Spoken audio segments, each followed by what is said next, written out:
Welcome to Beardadette and the Eternal Hiccup. This was a Ludum Diary 51 Game Jam entry by myself, Honest Dan, Brainoid Games, and Spacey3D. And you play Beardadette. Beardadette is a beautiful bearded dragon, but unfortunately they have the Eternal Hiccups, which means every 10 seconds they will hiccup. That can be a bit of a burden, but it can also be a blessing, as we'll find as we go through. So let's see where we're heading. So Beardadette knows the only people who could probably cure something like this is the sand shamans, but they haven't returned from their last pilgrimage into the desert. So we're off deep into the desert to see if we can find them. So let's face some of these problems together and see if we can figure them out.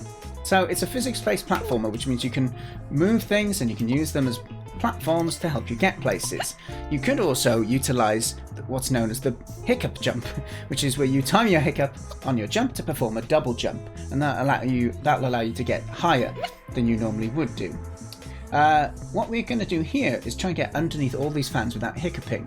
And just like in real life when you have hiccups, what you can do is you can press E when in water to sip water, which will delay your hiccups, which will reset that 10-second timer to allow you to delay the hiccup if you need to. Okay, so what next? Oh great, a wasp with a knife. We weren't ready for that. But what we can do is we can be a resourceful bearded dragon and trick them into the fan.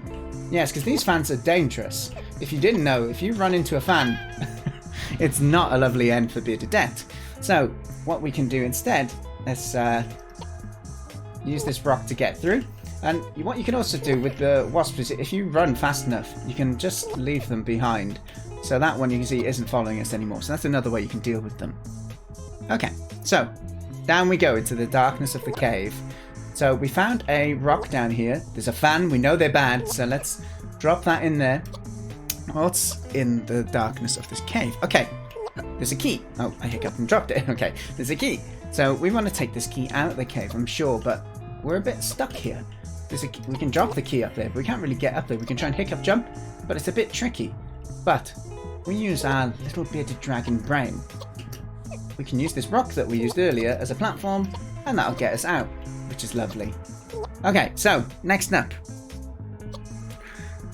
we need to get past this fan with this key. So we'll drop our key, and we'll throw this rock into the fan.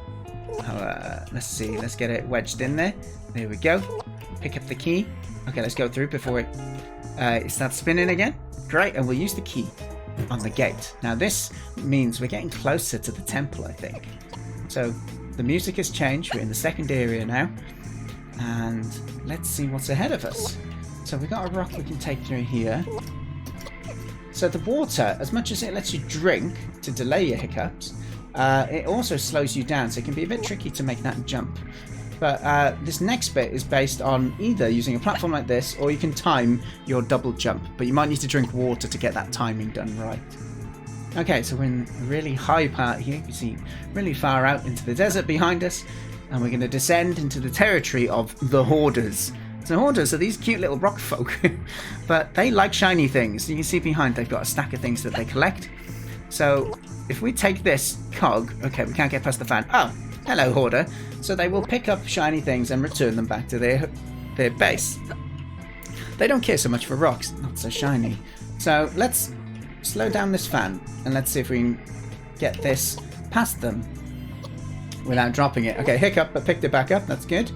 So I can drop it in here and we can now go up. But oh, they will take it from here again. But if timing is good, we could just make it.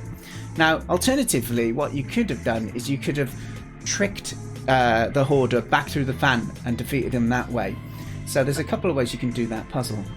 Okay, there's another Hoarder here, and there's a couple of wasps too. Oh, crikey. Okay, this is a little bit of a manic bit, so let's try and figure out what we got to do.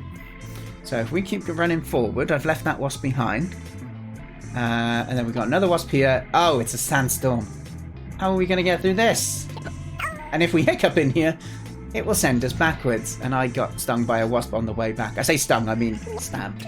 But we'll say stung, it sounds a little bit more friendly. So, like everyone was taught in school, the way through a sandstorm is to hold an aerodynamic turtle. Because that will mean that the sand and the wind is kind of pushed away around you in a little shell.